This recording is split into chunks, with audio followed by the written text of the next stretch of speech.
Hello and welcome to yet another episode of HassanSpeaks podcast. And today we will be discussing well-being, and in precise in the context of the month of Ramadan, the holy month that we are in currently, and what are some of the considerations, perhaps on both the sides, from a company perspective, as well as from an employee perspective, what are some challenges and how to overcome them, and how to stay productive during a month that is the month of patience and the month of blessings and givings.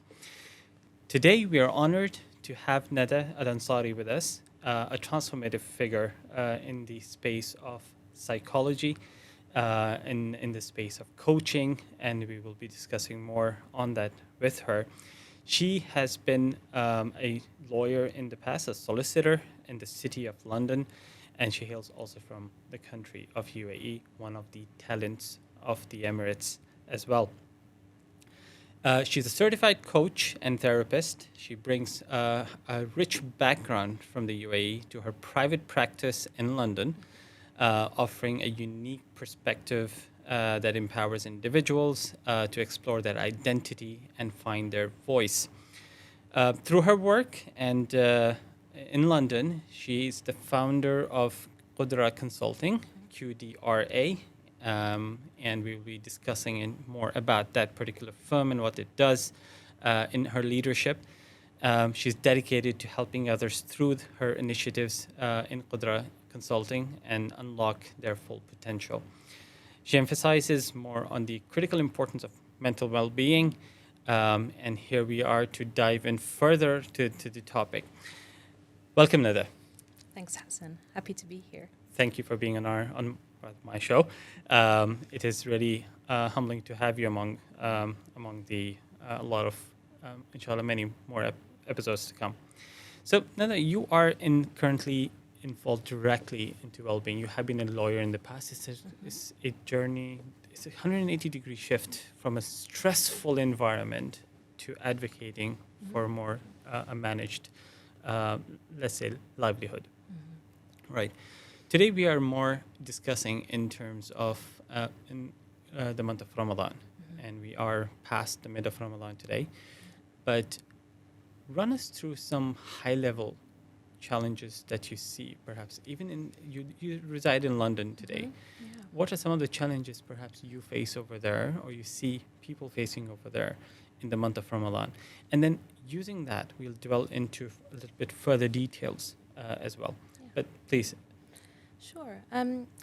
This is a topic that's really important to me. I'm, Muslim. I'm Emirati, and I've been living in London for over 7 years now. So I fasted while I was over there and working, in my legal job. So very long hours, and when fasting was almost 19 hours at one point, 1 year. So I faced my own personal challenges.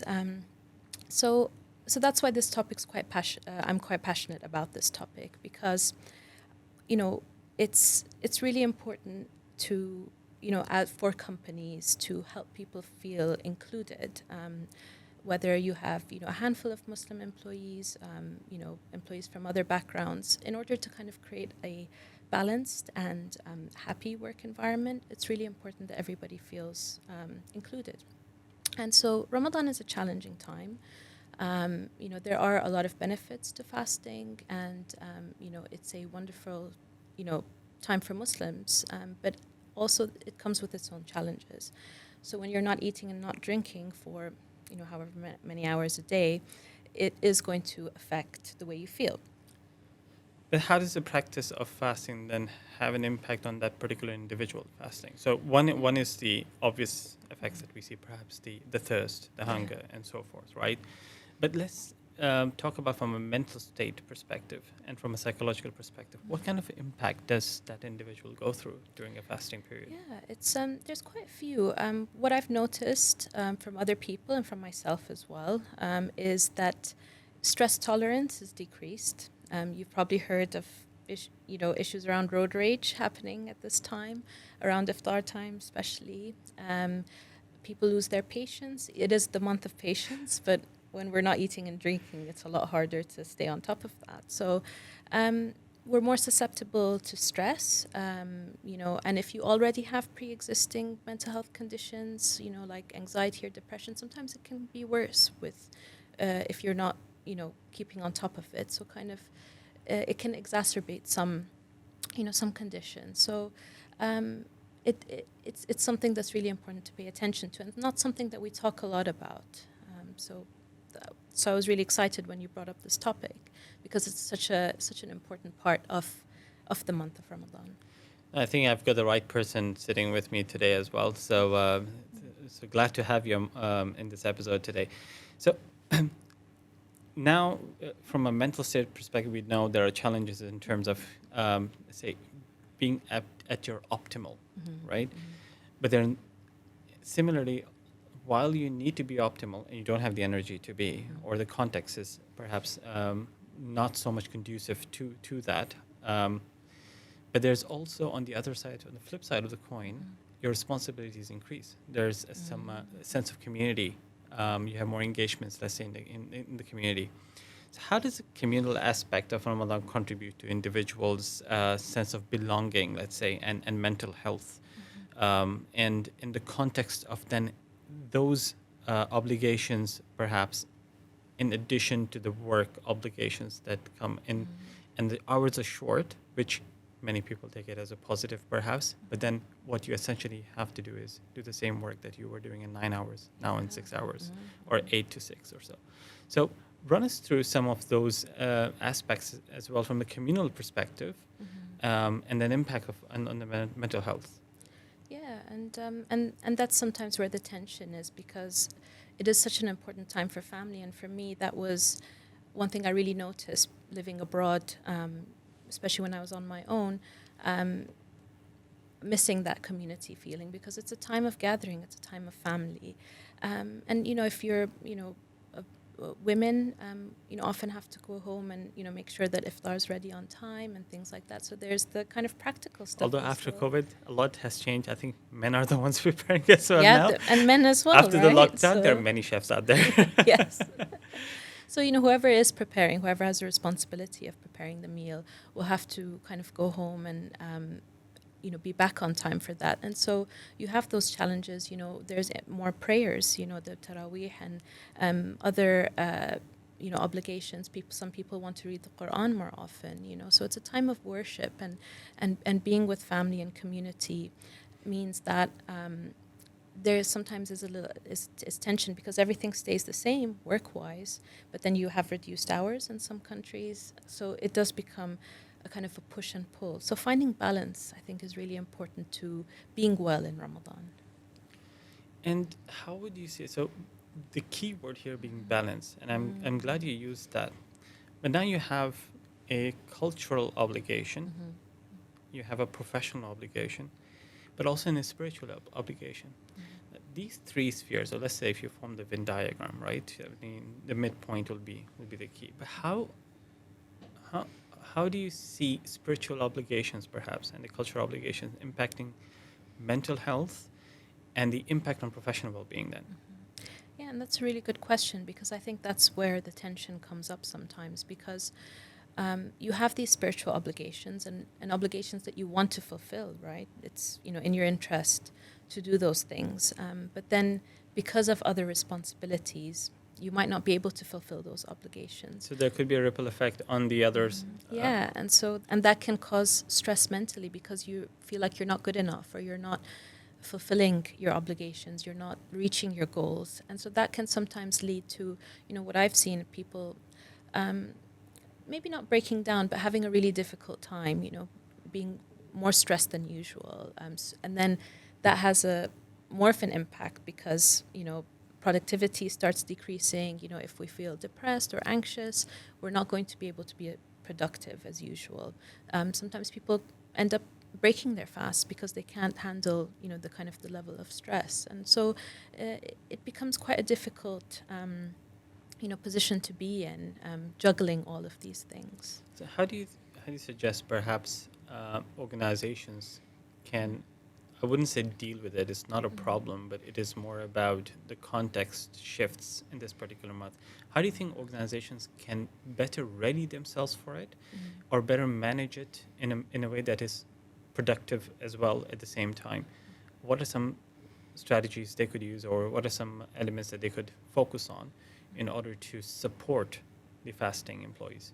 Yeah, and that's a great question.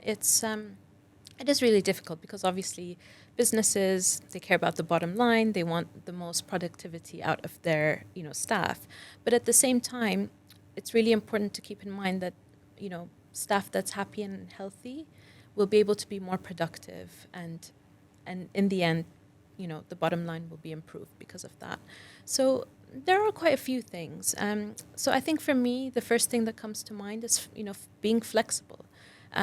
When you have, there's lack of sleep, you have obligations at home, you want to increase your spiritual,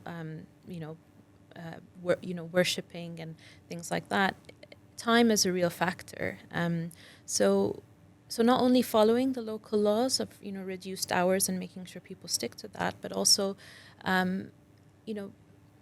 allowing people to take their time and, go home early if they need to, as long as the work gets done. That's the most important thing, right? Rather than kind of someone being at their desk all the time.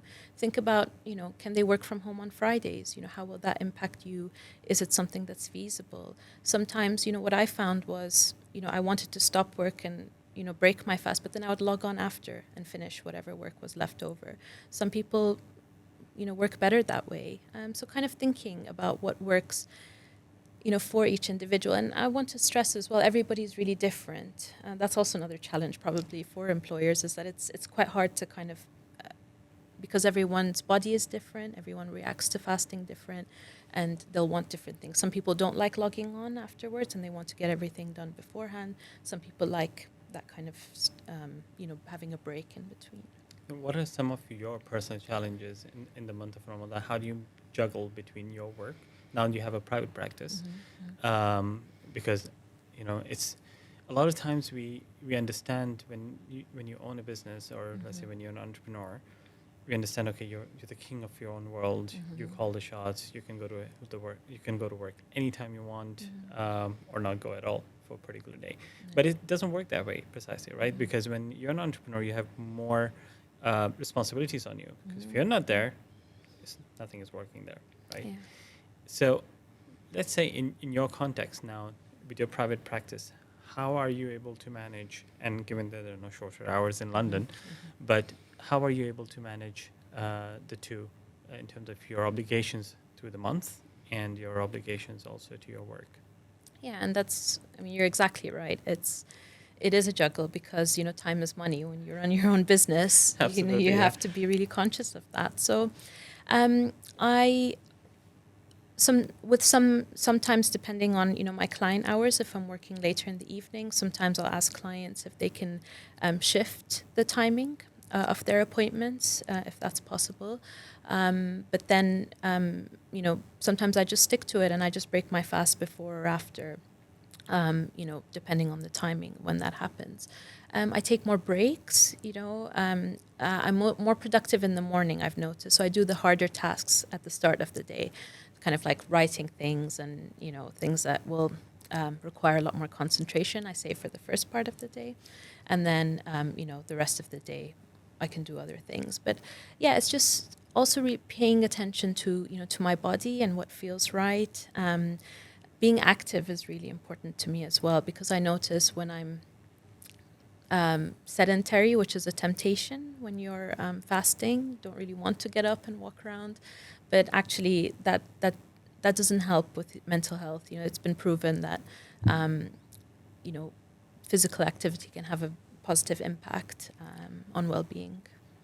My major two challenges during the month is sleep and coffee. Yeah.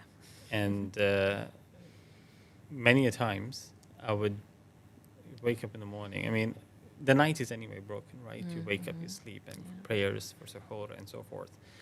But the hours between when you sleep again and then you have to wake up, either for work or for your business or either of your tasks, usually by 7, 8 a.m. You're up and you need to get going. And you're still hazy. So you don't get the coffee at that time. So you're constantly always, in a very lethargic state. But yeah, sleep deprivation and coffee is everything that I miss. And it's a real challenge, and especially when you really need to concentrate. Like in my line of work, I work with clients one-to-one, and so I really need my full focus in those hours. Absolutely. And you're front-facing also, yeah. Exactly. So it's kind of paying attention to that. Not staying up later than you need to.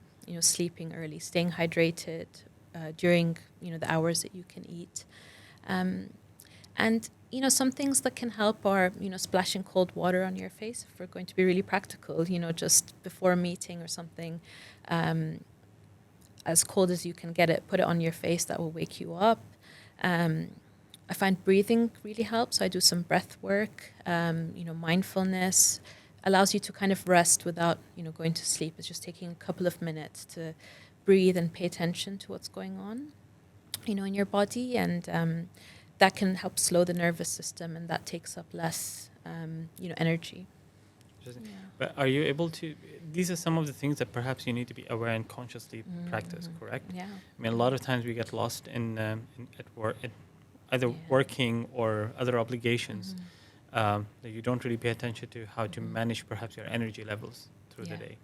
So what are some of your suggestions, let's say strategies, how to do that, how to be aware at a time where your focus is on iftar and your car is being driven on the road by you, and you're trying to zigzag your way out, pun intended. But the thing is, it's more about staying aware, right?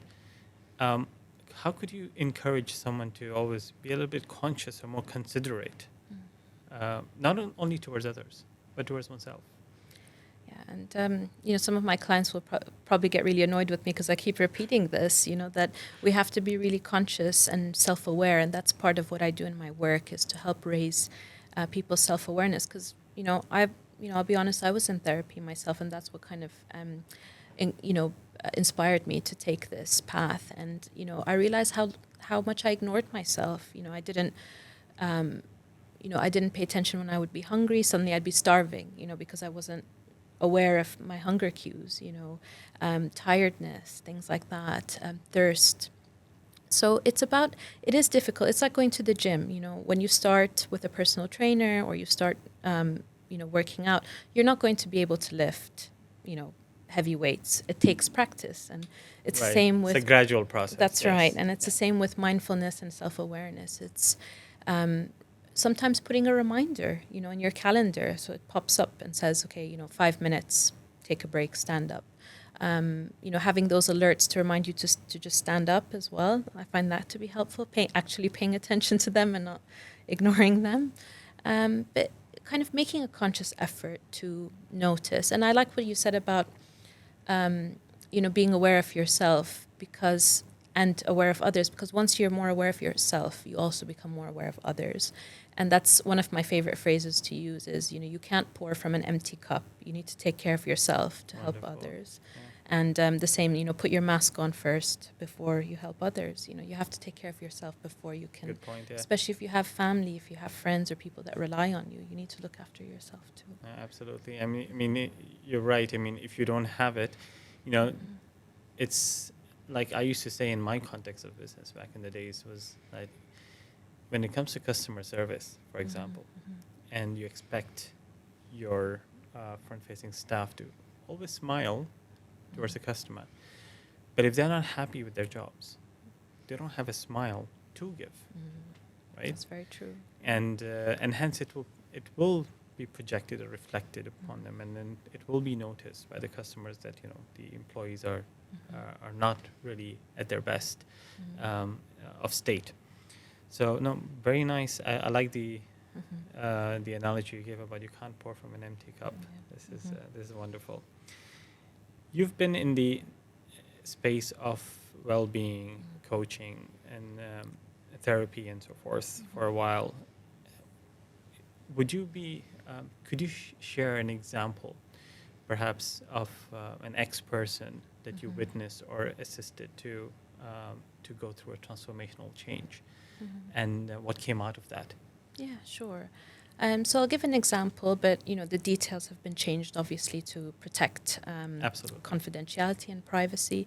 I had one lady come to me who she was a mother. She had 2 children in her 40s, and she was really struggling. She had been signed off of work, so because of stress, so she was off for about a month or something, and this person, she was a high, kind of senior leadership position in a multinational company, and she was really struggling with self-esteem, with concentration. She had changed a lot. So when she was normally described as a bubbly person, somebody who was very outgoing. She would go to company events, when they'd organize things. She was always the first one to be there. But gradually over time, she became really withdrawn, nervous. She wouldn't speak to a lot of people, just kind of hi and bye. And then she was normally very productive. Her work was very important to her, and she just kind of started slipping. A lot of emails were unread. She probably had, I think, 300 unread emails in her inbox. And kind of even her posture changed. When she would walk straight before, then she was more kind of withdrawn. And then she was, her doctor signed her off of work for 2 weeks. Then when she came back after 2 weeks, she realized nothing changed. Work was exactly the same. She was exactly the same. And so she was signed off for a longer time. She couldn't, deal with it. And you're seeing this a lot more now in the UK. Before, when I first started working, it was really unheard of to take any time off for stress. There was no such thing as stress leave, Right. Anecdotally speaking. But now it's a lot more common where people do get signed off of work. When you say now, is post-COVID or? I think post-COVID, I think COVID has had a big effect on it. So then she reached out to me, and she was interested in kind of working with me because she's like, I've had time off, but nothing's changed. So we worked together, and first was stabilizing, because she was also experiencing panic attacks, and then so she would get really upset, and she would start hyperventilating, things like that. So from my perspective, the first thing to do was stabilization, which is about kind of calming down the nervous system, learning how to handle, panic and stress when it comes up. Mm-hmm. And then you can go into the deeper stuff, understanding what are the issues, where are they coming from, what led her to get into that position. And it turned out that she wasn't living her life according to her values. So values work is something that is really important to me, and something that I do often as well, and something that helped me in my own personal life. When we don't live according to our values, our life is not as fulfilling, and so we're more susceptible to stress and to kind of let's say more challenges.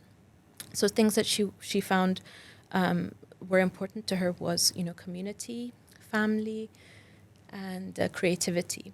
And she wasn't doing any of those things. She used to volunteer in her local community. She used to go to local events. She completely stopped doing that. She had 2 young kids. She would stop spending time with them in a meaningful way. They used to do things like, go to art classes and things like that, but she kind of did the basics. And then creativity. She was a photographer. She loved photography on the weekends, and she had completely stopped doing that for months. So once we pointed out those things, it was really obvious that, well, no wonder you're feeling so stressed. You're not who you are. And so we worked on kind of implementing those things back into her life. What are the small things she could do, to kind of build that up? Can she, attend one event, in the local community? What can she do with her kids? Take them to the park, something like that.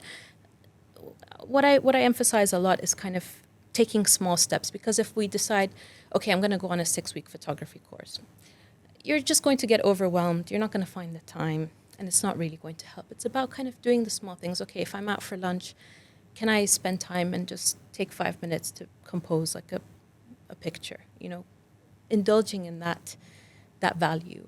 And then over time, as she kind of implemented more and more of these things into her life, paying attention to self-care, which is something I talk to my clients a lot about, she started feeling a lot better. She got her confidence back. She was more, she looked different.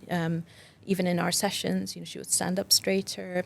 Her panic attacks decreased, and she, eventually was able to go back to work. So that's kind of one example. And that's really important. I mean, values-driven approach is what gives meaning, right? So whether it is your life, whether it's your work, if your values are not being, let's say, projected onto that, you cannot relate to it, and then you suddenly start beginning. At some point, you start feeling a little bit out of calibration, let's say.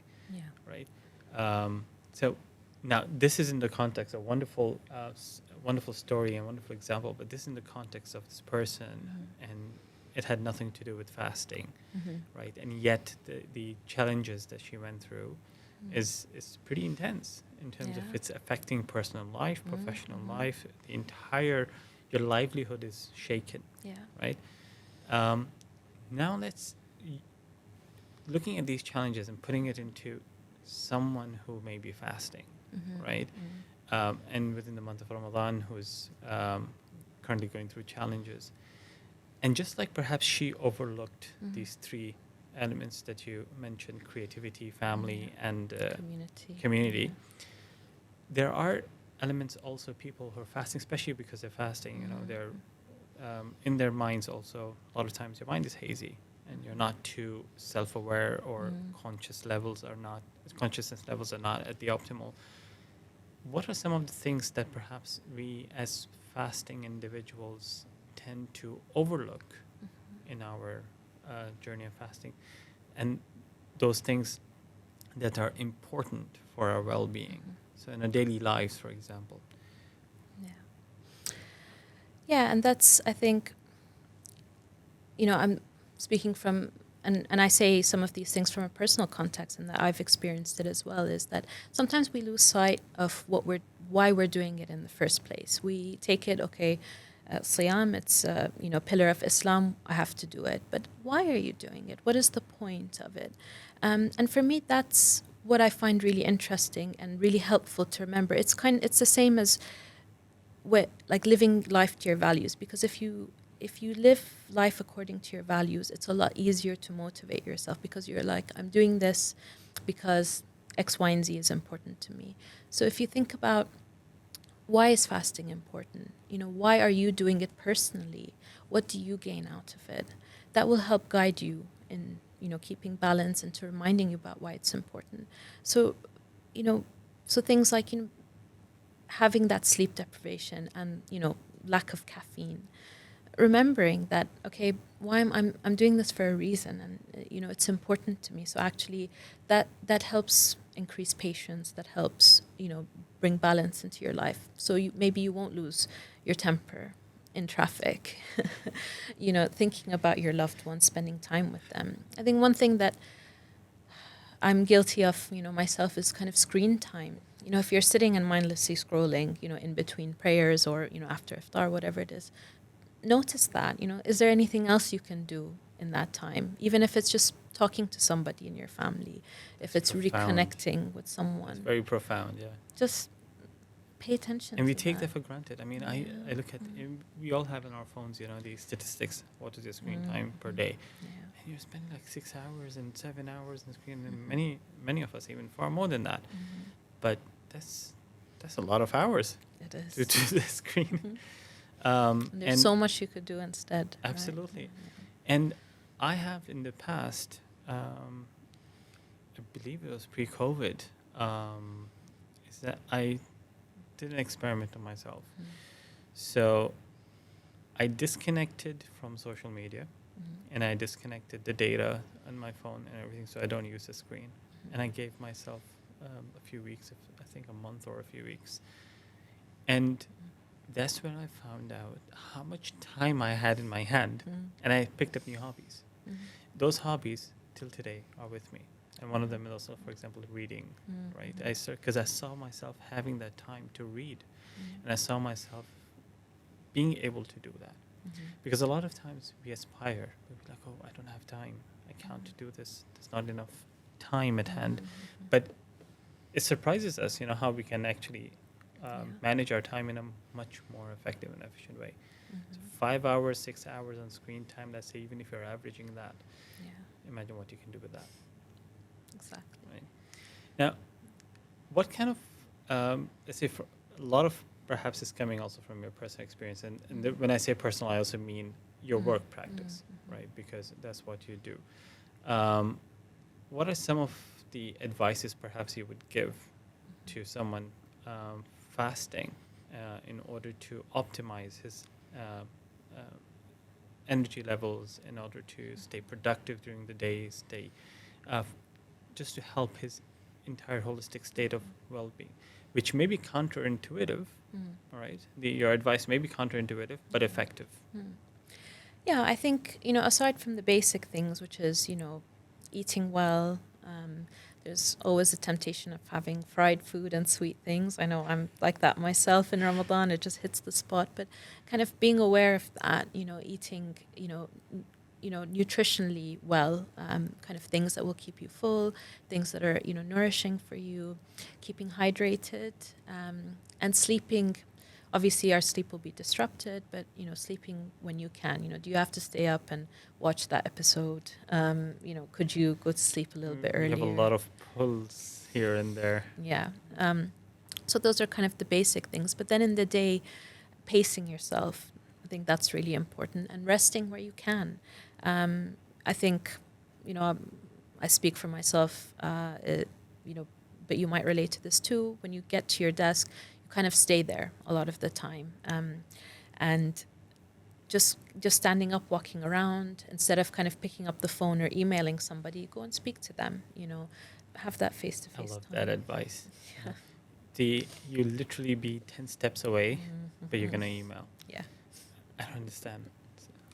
Just get up. And we are in an era where everything is being done on screen. So having a FaceTime changes a lot of things. Does.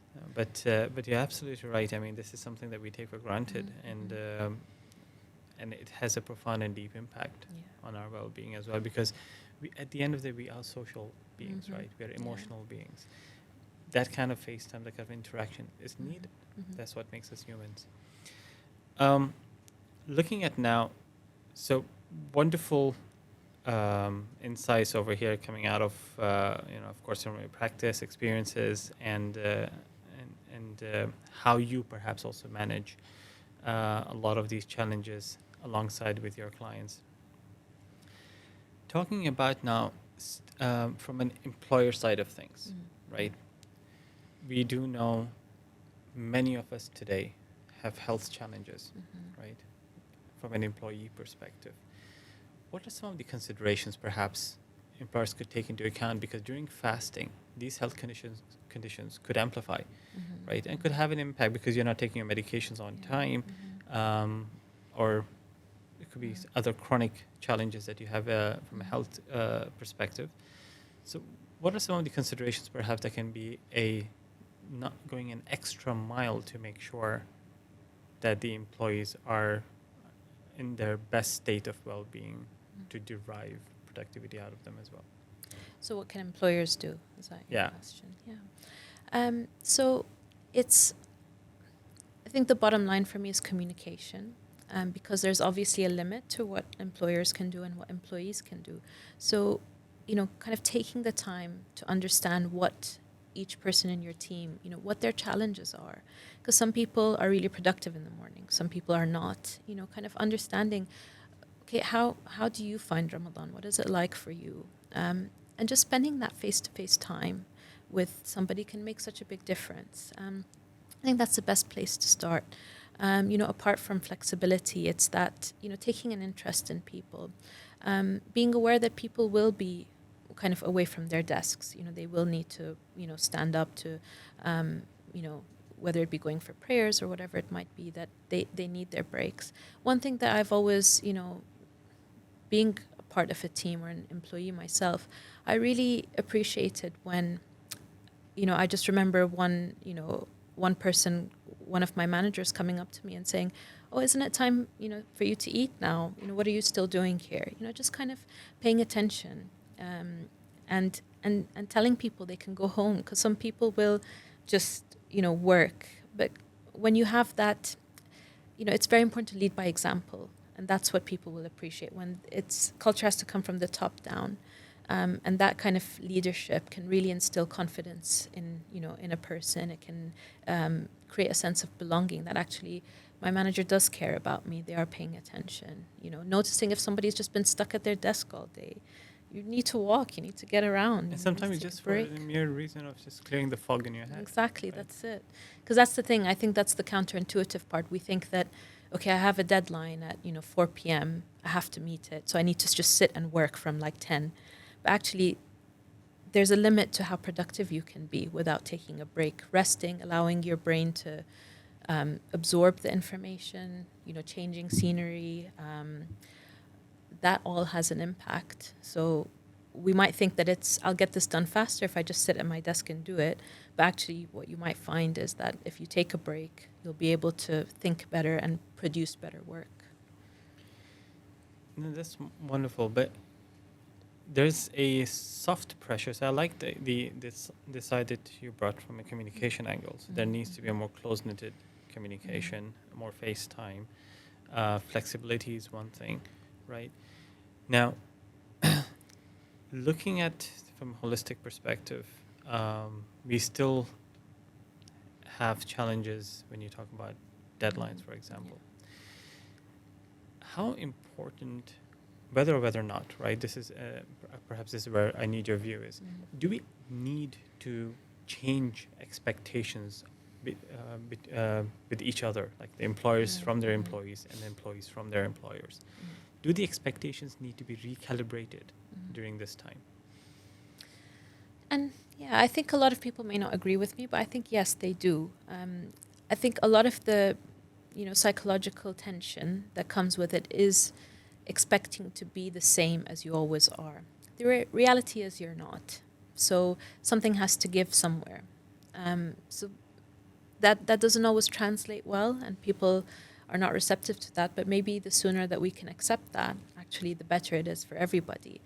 Understanding that employers can only do so much, that they have their pressures and, their targets as well. And so kind of finding that balance and, making compromise is part of the process. And you might find that once you accept that actually I can't be perfect, I can't do all of the things that I want to do, I can do most of them, you might find it actually a lot easier, and you might be able to relax a little bit by like taking that pressure off yourself, that, okay, instead of, I don't know, cooking 3 dishes, I'll cook 2, very mundane example, but, just kind of doing what you can. Once I did that for myself and I took the pressure off and kind of kept it, we see these adverts on TV about these extravagant, tables and all this food and feasting, and everyone's dressed really beautifully, and you have these gatherings and stuff. That's the pressure in its own. The pressure, yeah, that's the thing. It's the social media, the kind of having that perfect life. Just accepting that actually it's going to be hard. It's not going to be perfect, but it will be good enough. Now that's a very good example, because social media has had that impact on mental health and mental well-being, where you're expected to be at a certain, let's say, status or a certain way of living, because that's what you see most of the times. And knowing what is real is important, because that could be a form of pressure on people as well, and it could be stressful. Now, looking at all of that from a perspective of, let's say, a policy making, in order to foster inclusiveness or an inclusion in an organization, how do you think Ramadan can be used as a time in order to foster a more inclusive work environment? I think Ramadan is a great example, because what I find anyway for myself is that taking the distraction of food, actually you have a lot of time. You're not thinking about what you're going to have for lunch. You're not going on a coffee break. You actually have more time to kind of spend and thinking about it may be work, maybe yourself, whatever it might be. But I think one thing can be helpful is organizing, check-ins, I like to call them, with your employees if you're a manager. Just spending it, I know people are time pressured, but even if it's 15 minutes, just face to face, let's go to a meeting room, let's take a walk outside. How are you doing? How are you finding the month, halfway through? Those kinds of things can be helpful. I know companies also do training, for example, but having that, especially if you're in a multinational company with many, a diverse kind of employee base, having, having seminars about what Ramadan means and what it's like for people who are fasting. I know companies do this already, but kind of getting employees involved. When I was working in a law firm, a lot of the time I would organize kind of fast for a day. So, I would email people, across the firm and raise money for charity. So people would, put in £5 or something, and they would fast for the day. Some people, obviously, who are not used to fasting would, drink water or, in whatever way they would can. And then we had like an iftar for everybody who was fasting in the company. So this is in London, right, where, Ramadan is not a really big thing, but people pitched in and they loved it. It was a great kind of community building thing. I got the responsibility of, planning an event. And, it was for charity as well. So kind of thinking about how can you get people excited about it, thinking outside the box and, bringing people together. Because identity is so important. Sometimes we ignore that and, we don't really know the people that we're working with, even though we see them every day. But understanding what their family life is like, what, if they want to share, understanding what their challenges are. I think that's a great place to start. That's wonderful. I mean, that's a great way of also cultural exchange, right? Mm-hmm. And as you said, you get to know each other in a deeper manner, and you can create a context out of that being. Now, in these initiatives, when companies do these initiatives, be it as part of culture or as part of policy, how do you suggest perhaps that they measure the outcome of that? Because one thing is to have these initiatives. Another thing is that, are they really productive? Are they doing what they ought to do, right? Do you have some suggestions around that, and how can perhaps organizations not only do the initiative and not just as a checkbox exercise, but they actually intend to make a difference and to increase productivity and well-being in their employee base? But how do you measure this? So one thing you can do is, if it's a specific event or, talk or whatever it might be, is having a survey at the end, asking people what they thought of it. Simple, 5-question survey, and then, with a box for suggestions. What did you like about it? What could be improved? I think sometimes we tend to shy away from asking about, I don't want to call it negative criticism, but constructive criticism, because it's always difficult to hear that we're not doing the best job. But it's normal. Nobody's perfect, right? So asking, what could we do to improve? I love asking that question. I ask it, of clients, of, when I present things, because we can always improve ourselves.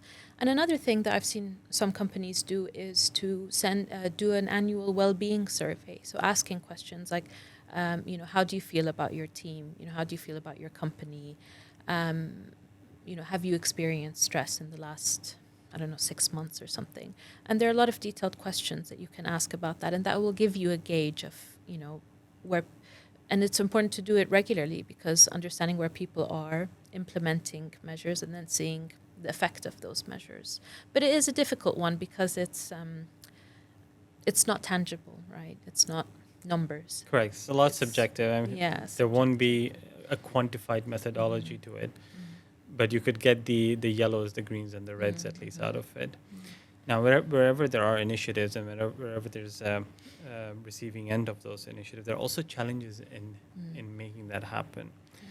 So when you're trying to create an empathetic culture in an organization where empathy is your DNA, what are some of the challenges perhaps that could come about in your journey to do that from an organization perspective, and how do you overcome them? I think there's a few things. The first thing that comes to mind is time. You need to dedicate time to it. And when it's not something that has a, let's say, dollar or dirham figure on it, people are less likely to do it. So that's unfortunately the challenges that companies face is kind of, allocating time and money towards something like this. There are more roles I've noticed in London anyway for like well-being officers. So there are people within the HR function whose job it is to, let's say, manage these things, improve well-being in the workplace. And I think another challenge that comes to mind is honesty can be hard. If you sit down and ask a person what they really think, some people are not prepared to hear the answer.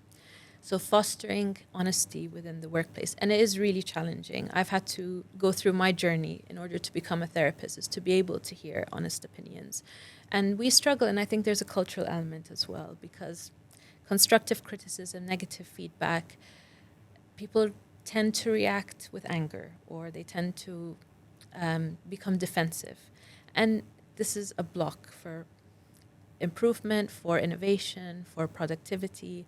In order to develop, we need to be able to understand our blind spots. So one thing that I did, when I was working at a firm was there was a issue with turnover. We had a lot of people leaving. And I decided to sit down with different groups and understand what was going on. How did they feel? And I encouraged them to be honest. I created a safe space. I said, look, this stays between us. I just want to know what's going on here. And the wealth of information that I gained from that was incredible. Just understanding, okay, what are people's pain points? What do they want? What do they need to feel happier at work? And that was just, it's so different from doing a survey. It's so different from like those anonymized kind of figures. Just kind of speaking one-to-one, having those kind of feedback sessions. And this is a real challenge in many organizations. It's always hard to spend time on feedback, but it's actually really valuable. And that person feels really heard. The employees, they will think that actually this company cares about me. They want to know what I think. And just giving somebody that chance to be seen and heard, it makes such a big difference. It creates a sense of belonging. That's right, yeah. Exactly. That, actually I can talk about, my job, I can talk about myself, and I can look at ways of improving because people have suggestions. And what I did with all that information was kind of translate it into actionable things the company could do without spending a lot of money as well, because I know that that's a pressure. But there are simple things you can do that doesn't have a cost element to it, just has a time element. And also investment. You have to be invested in this as well. Wonderful.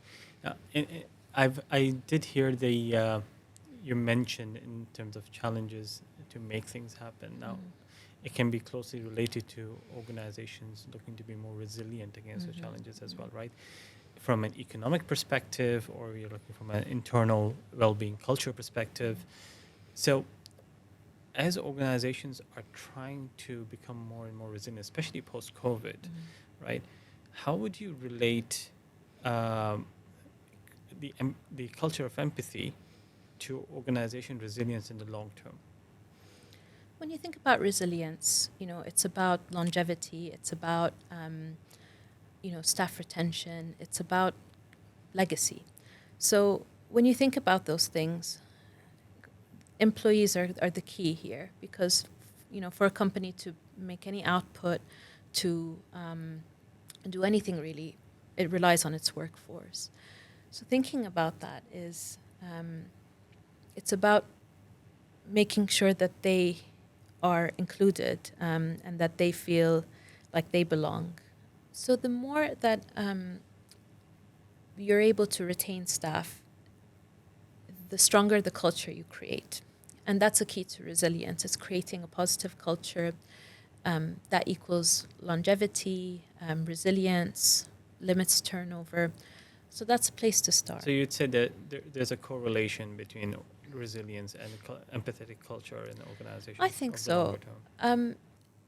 It's just from my own experience and kind of what I've heard from people. It's that often because people think it comes down to salary, it comes down to money.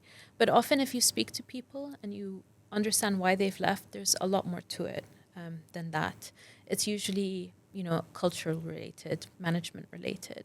So thinking about keeping your legacy as a company is also thinking about keeping your workforce happy.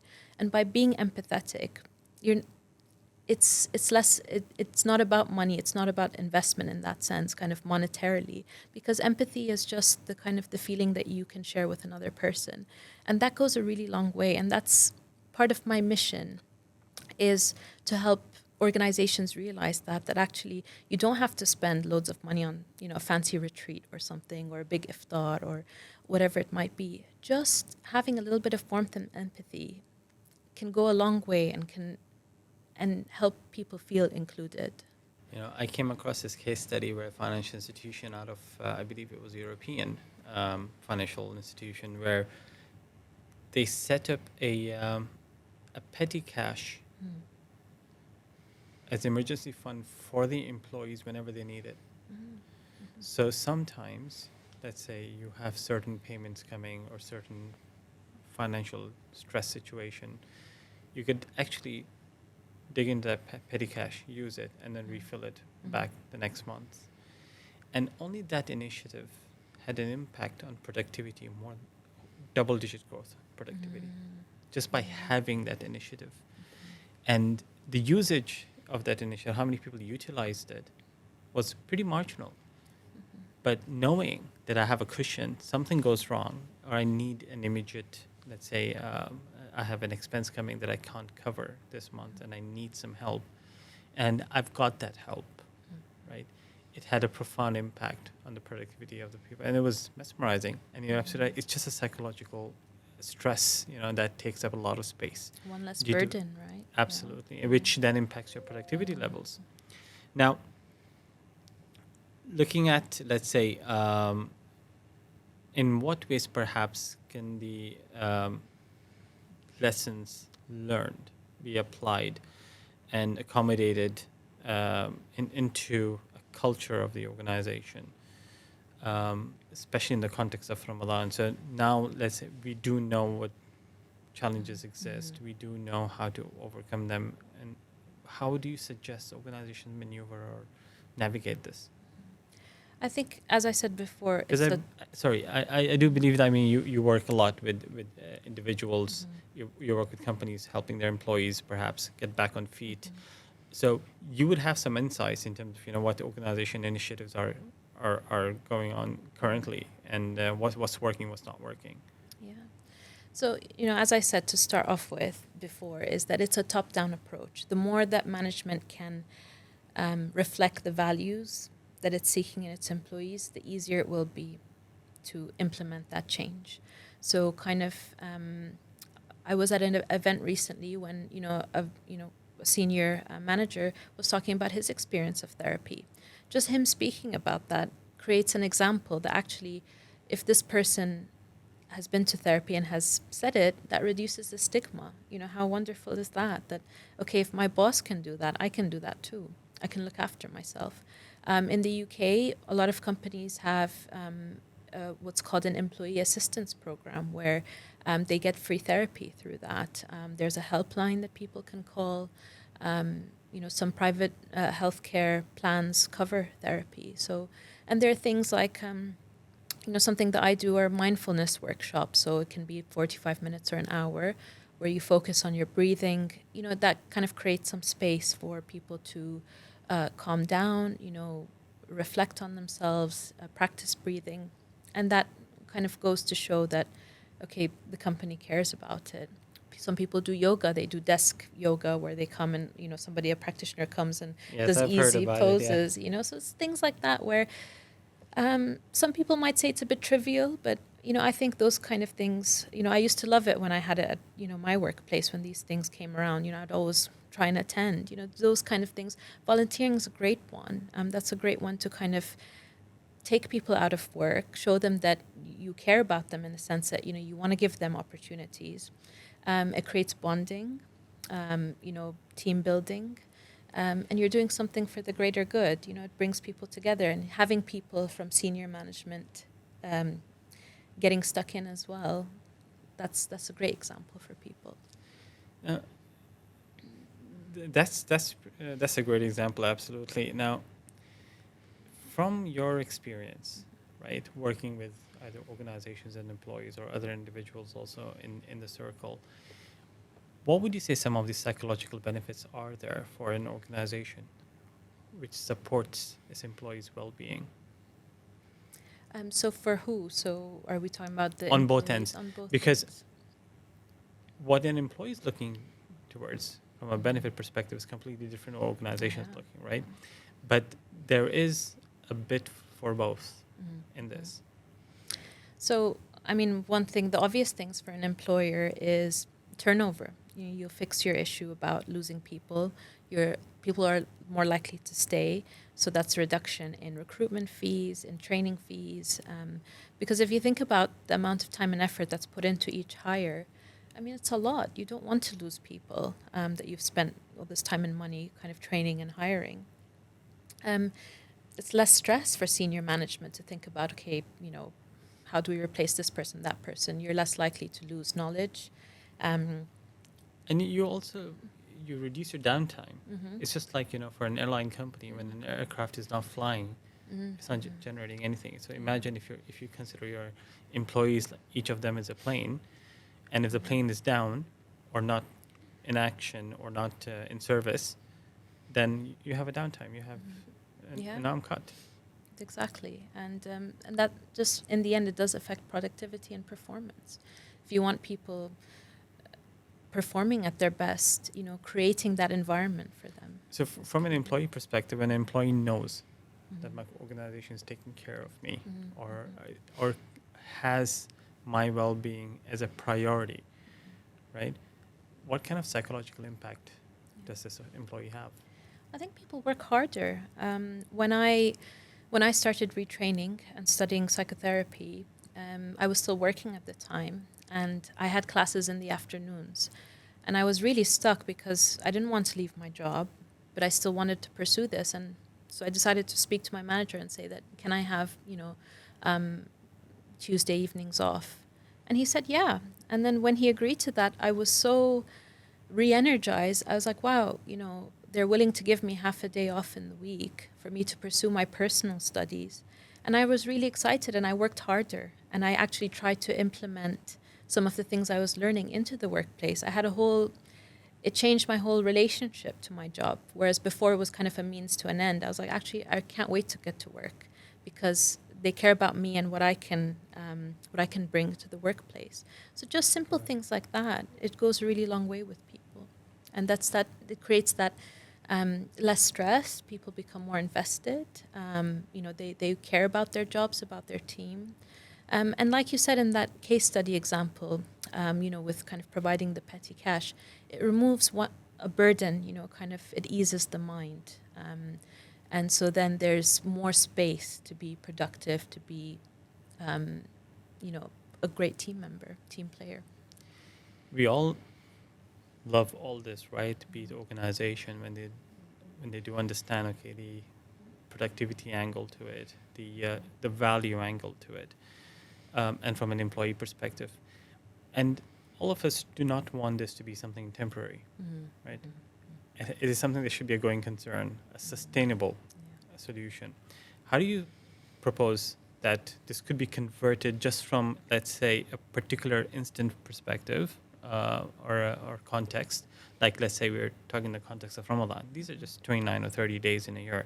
But how do you make sure that this practice continues and becomes a going concern for both the parties involved, the employers and the employees? I think that's the biggest challenge because it's really easy to kind of implement, like, oh, we'll get a speaker to come in to talk about well-being, or we can have a big iftar dinner to celebrate our employees, or celebrate the month. But the tricky thing is sustaining that and keeping it going. And it's the same as anything. It's the same as going to the gym. You're very excited in the beginning. You get in the gym. You go every week. A couple of times a week. But then it gets boring. Then you stop. You're not invested anymore. So it's about, again, I'll go back to values. It's making that a part of your DNA as a company. It's like, actually, I really care about this. So it's really important that we keep this going. Having a committee that looks at well-being, made up of volunteers, other employees, people who are invested in it, because there will be people in each organization that have a passion for this, just like I did. And, getting those people to get involved, senior management keeping this as part of their goals, perhaps adding it into an appraisal for somebody as part of their, goals to achieve, promotion and things like that, making a serious commitment to it. And keeping that momentum going. Wonderful. Thank you so much for that. Last question, and this is more perhaps a cross connection or cross question, is that we've been talking about all this time, relationship between employer and employee. How about within the employee base? How can employees, because we are in a globalized world, right? We live in this world, we work in this world. Not all of all of the employees are, let's say, Muslims and fasting. So, how do you think employees can, with each other, can create? What are the steps or things that they can do in order to create an inclusive environment for one another and a considerate environment also, even in the context of, let's say, fasting?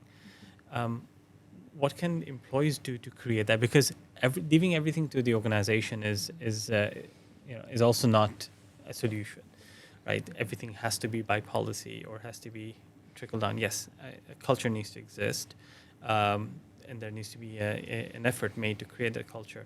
But there is some responsibility that falls also on the employees, right? To create that culture, to practice that culture with one another, right? How do you propose that is done? I think the first thing that comes to mind is, and I don't know how you feel about this, but I think asking questions is great. I loved it when people would ask me, so tell me about Ramadan. What is it like? I mean, the most common question was, can you drink water? Which it gets really tiresome after a while. But I never reacted badly to that, and I was always happy to kind of talk about. You were my on the culture. receiving end, yeah, right? Yeah. But I really like it when people ask me questions, about my culture, about where I'm from, about what Ramadan means to me and my faith. So I think sometimes we get a bit scared about asking questions because we don't want to offend someone or we don't want to be rude. But kind of, taking an interest in someone, but asking beyond the things, asking what does the iftar meal look like? What do you eat? Who's there at the table? Things like that can kind of go beyond the, are you hungry, or, how do you live without water? Things like that. But kind of, being really curious. I think curiosity is great. And that piece that I mentioned before about looking out for one another. If you notice your colleagues not stepped outside at all for the last few hours, saying, hey, do you want to go for a walk? Because we can't eat, you can't have coffee. So instead of not doing those things, maybe thinking of other things, like let's just go around, just for around the building, or, let's go down to the shop or something like that. And even a small thing as, let's say your colleagues avoiding to eat or drink in front of you, right? By choice. Yeah. I mean, it goes a long way as a gesture because you do perceive it as a good gesture. Now, there's no harm if they do. I mean, that's okay. But when someone takes this extra mile, say, no, I should respect this person, that goes a long way in terms of gesture. I think it creates a strong bond as well, that there is a consideration to one another, right? You spoke about someone asking you, about how do you go about not drinking water at all. I'll share with you a story of that happened with me, but it was more about to do with the national dress, the kandura that we wear. And this was like maybe about 15, 20 years ago, I don't know, long time. And I was working somewhere for just about a month on a very short-term assignment. And there was an expert community, of course, that you work with, and there were young people, college students as well, right? And one of the ladies comes to me and like, I have a question for you. I'm like, go ahead. Said, how do you keep your kandura white? And at that moment, I don't know what I was thinking. And I just said, years of practice. So I think that's a good answer for the water as well, that we've been observing Ramadan and the fasting for, since childhood, and it has definitely a positive impact. That's a good one. I'll use that answer next time. Have you had at your workplace, because in London it's a very different environment, right? But have you had your colleagues be considerate not eating with you, in front of you or so during the day? Yeah, sometimes, people would apologize to me. I don't really mind it personally when people eat in front of me, and some of them would ask, and they'd be, really aware of it. Some people not so much, but yeah, I would have people kind of, asking me, well, what time can you eat? And, just mindful of their behavior around me. So it was always really nice that, people were really polite. So it did have an effect on you, right? Yeah. No, I think this is very important, where we live in an inclusive society, and inclusivity is built by having consideration for one another. Great. Fantastic. Any last thoughts before you wrap up? No, I'm just really happy to have this opportunity to talk about such an important topic. I'm glad that you made time for this, and I do appreciate your time, your knowledge, and the experience that you bring with you, even from both the backgrounds, the law background as well as the psychotherapy background as well. And I wish you all the best of luck with your future endeavors in your new career. And with that, thank you very much over here. Thank you, folks, and do please comment and interact with us on how you found this episode. And I hope the discussion today has had a good and positive impact on you, and there were learnings that has come out of our conversation today with Ms. Nada Al Ansari. She does have a website of her consulting firm as well, which is being operated out of London, which is called Qdra Consulting.com, which is QDRA Consulting.com. It's a very unique name. It's a very catchy name as well. And the way you spell it, QDRA. So Qdra and so the Qdra. So fantastic. The website is below on the screen. Please do pay it a visit.